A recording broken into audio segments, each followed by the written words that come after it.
Bonjour à toutes et à tous, bienvenue sur Visionnaire.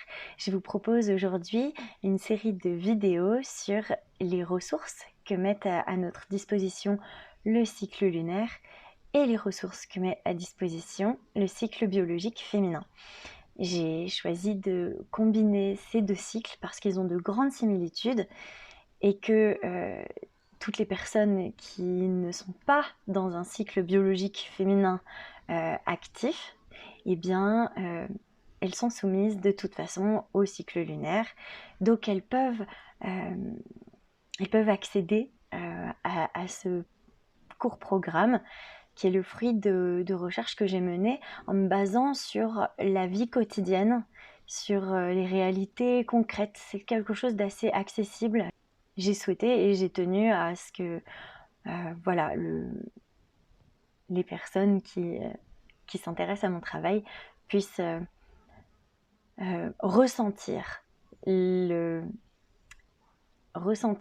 fruit de ce travail et en ressentir surtout les bienfaits dans une qualité directe et concrète.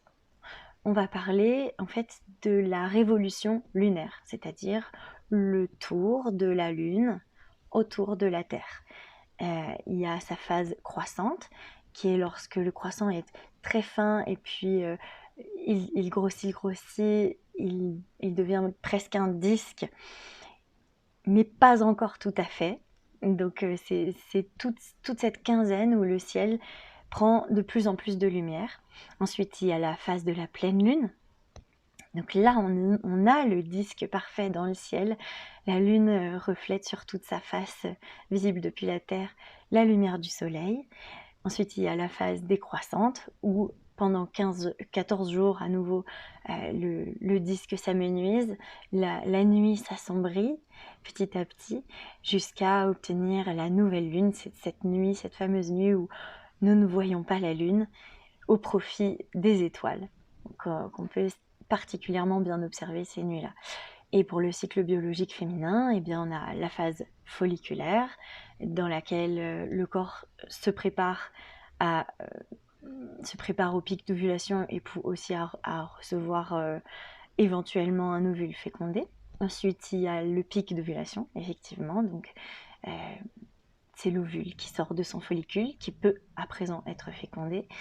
Il y a la phase lutéale, qui est une phase de réception, en fait, où justement cet ovule potentiellement fécondé va pouvoir faire sa nidation.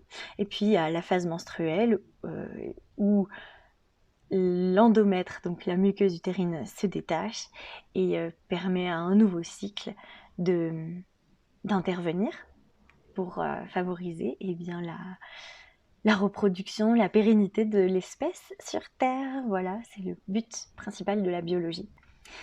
Voilà, donc je vais vous proposer ces deux cycles divisés en 4 temps, comme je les ai décrits, dans 4 vidéos qui sont à venir.